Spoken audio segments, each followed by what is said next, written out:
La primera entrevista será con el doctor Patricio Gijón, analista político, ex concejal y ex diputado. El tema, ¿qué esperanzas quedan frente a la crisis política?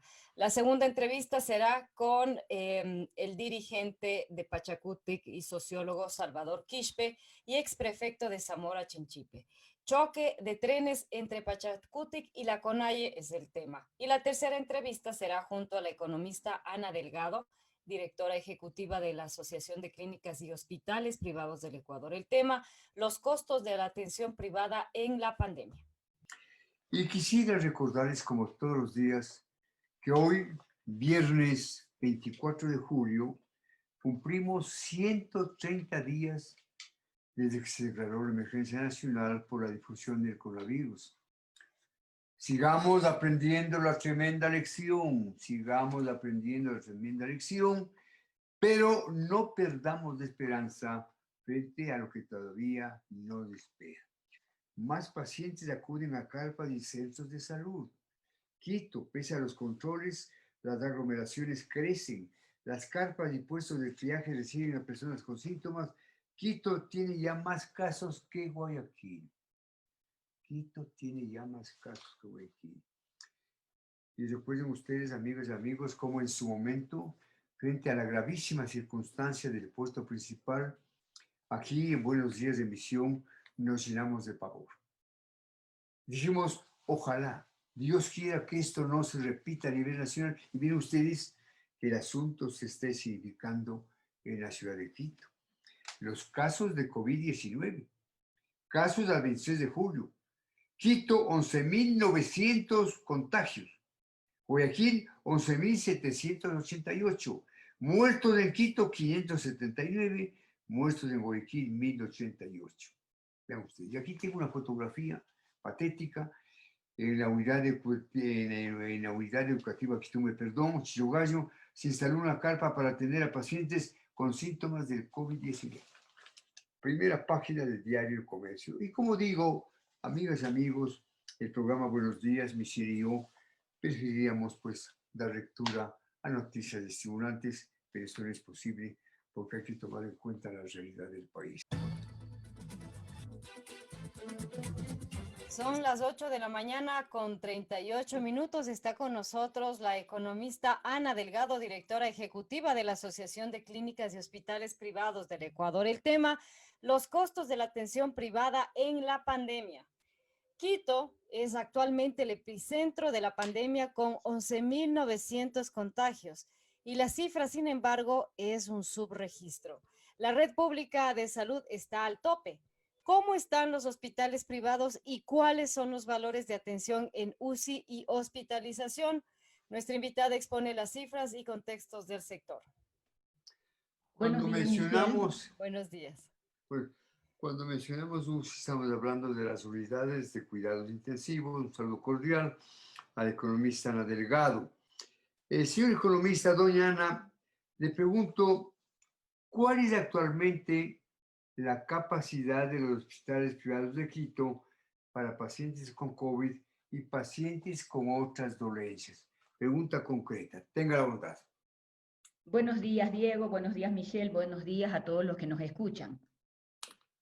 Los miembros de ASHPE en Quito son 13 centros de salud, 12 clínicas y hospitales y un centro especializado de diálisis.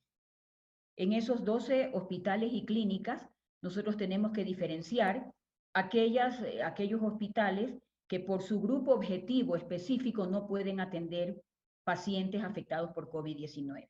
En este momento nosotros tenemos en Quito 56 camas de terapia intensiva, 53 camas de terapia intensiva, de las cuales 31 están destinadas a la atención de pacientes COVID y 22 a pacientes no COVID.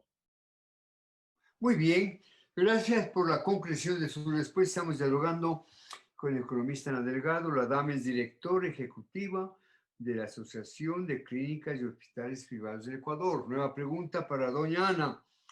¿Qué valores referenciales pueden graficar lo que representa ser atendido por COVID en una de las clínicas y hospitales que integran a la asociación que usted dirige?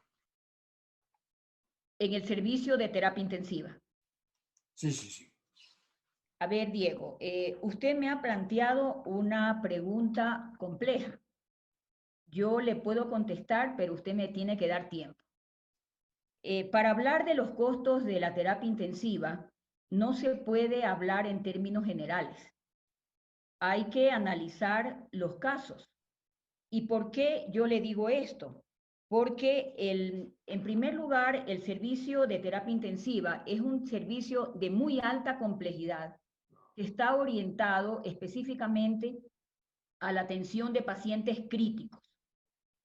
Eso en primer lugar. Luego, el costo por día en terapia intensiva depende de varios factores. Tenemos que considerar la edad del paciente, si tiene comorbilidad, por ejemplo, en el caso de COVID, hay pacientes que tienen ya una comorbilidad anterior, diabetes, insuficiencia renal, hipertensión, etcétera.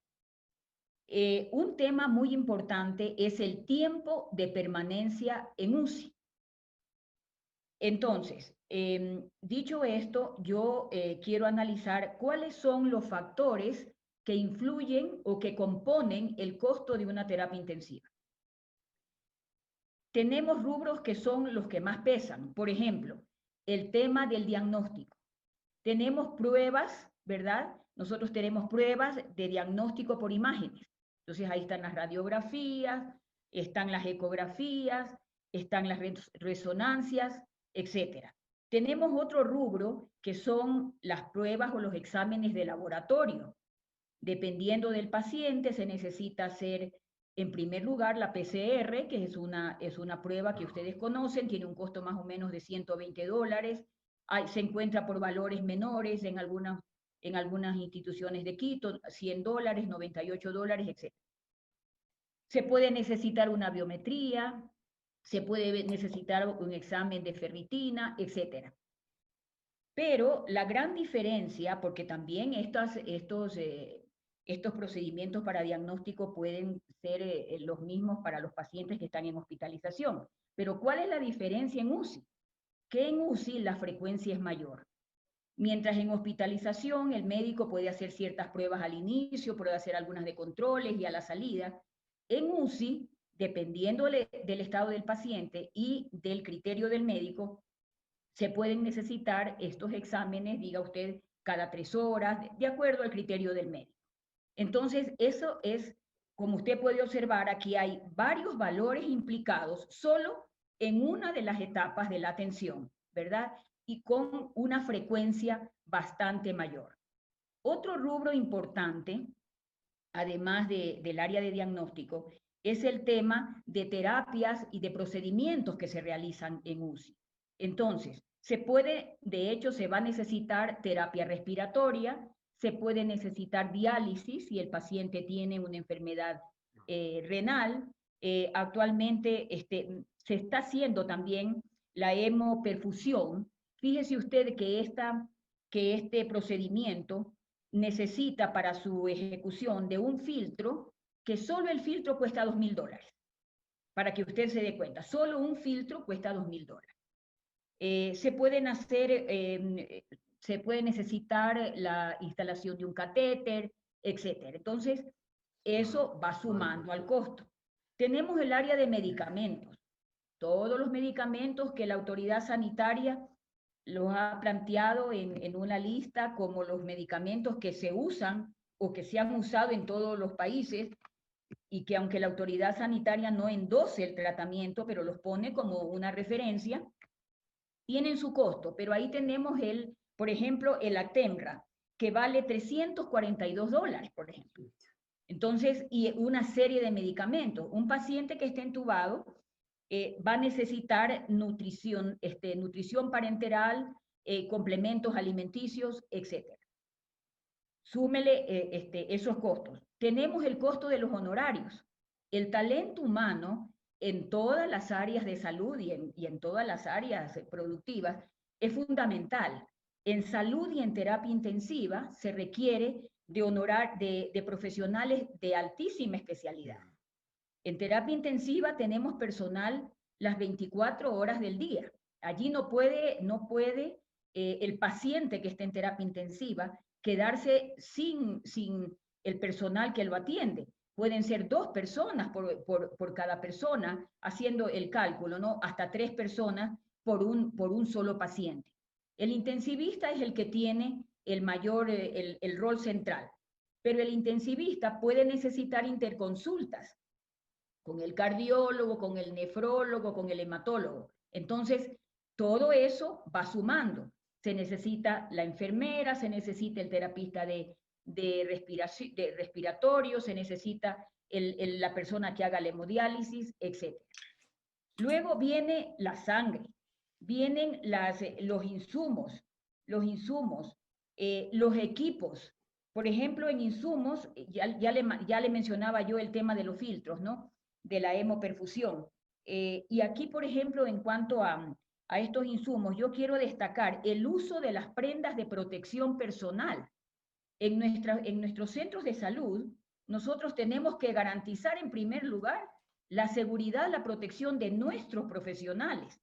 Eso tiene un costo que no es menor. El uso de mascarillas, el uso de gafas, el uso de escafandras, de visores, etc. Entonces, todo esto va sumando al costo. Pero el último tema, para no alargarme demasiado, que yo quiero destacar es el tema de la calidad. La calidad es un factor fundamental. Muy bien. Usted prácticamente aceptó todas las inquietudes, pero me hiciste otras, un par de preguntas. Me hiciste respuestas muy concretas, economista. Estimada Ana, en redes sociales y en un reporte de Diario La Hora, se cuentan casos de atención a pacientes con COVID que significaron facturas entre $50,000 y $70,000. Este último valor de una clínica de Sangolquí, y lamentablemente el paciente falleció. ¿Se justifican estos valores? Yo decía al inicio que no se puede hacer un análisis generalizado, ¿no? Entonces habría que analizar en esos casos cuál era la situación de salud del paciente, qué morbilidades tenía, qué enfermedades adicionales tenía. Hay que ver la edad del paciente, hay que ver lo que se usó en el paciente y los días.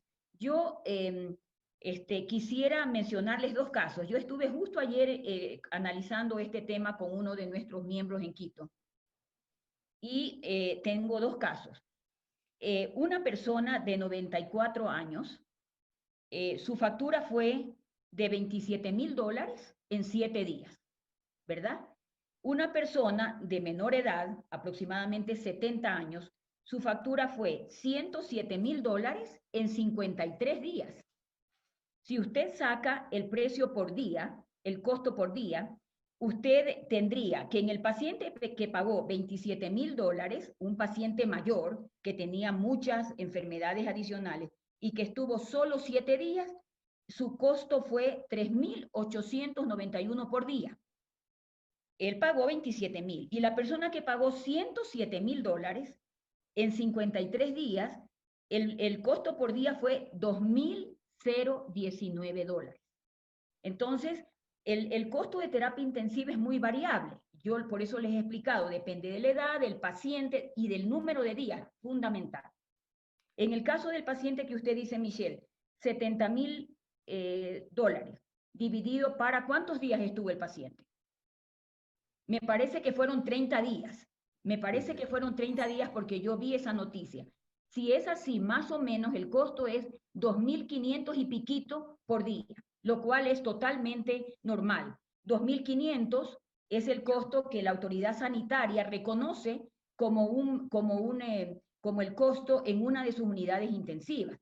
Y esto es bien importante, ¿no? Porque la gente mira el costo cuando paga en una clínica privada, porque en ese momento el familiar ha sacado de su propio bolsillo el dinero para pagar. En el caso de los pacientes que son cubiertos por el IES, por los seguros privados o por la autoridad sanitaria, son ellos los que tienen que pagar. Entonces, el familiar no ve que tiene que hacer ese pago, pero ese pago existe, porque el costo existe.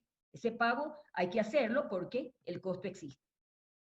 En en todo caso, los costos son elevados, más allá de las explicaciones, son elevadísimos para la realidad económica del país. Pregunta final, Michelle. ¿Con qué capacidades cuenta la red privada de Quito para la realización de pruebas rápidas y PCR? Nosotros tenemos, no tenemos, nuestro fuerte no está allí. Nuestro fuerte no está allí. El Hospital de los Valles hace PCR, por ejemplo, ¿no? Pero no es nuestro fuerte esa línea. Más bien se toma la prueba en nuestro hospital y se deriva a un laboratorio privado para que allí realicen el examen. Economistas, se nos quedan algunas preguntas, pero gracias por sus valiosas explicaciones, ¿no? Cuidémonos del COVID-19, usted y nosotros. Les deseo un buen fin de semana. Gracias por su presencia en Buenos Días. Hasta pronto. Muchísimas gracias, Diego y Michelle. Hasta luego. Hasta luego, muchas gracias.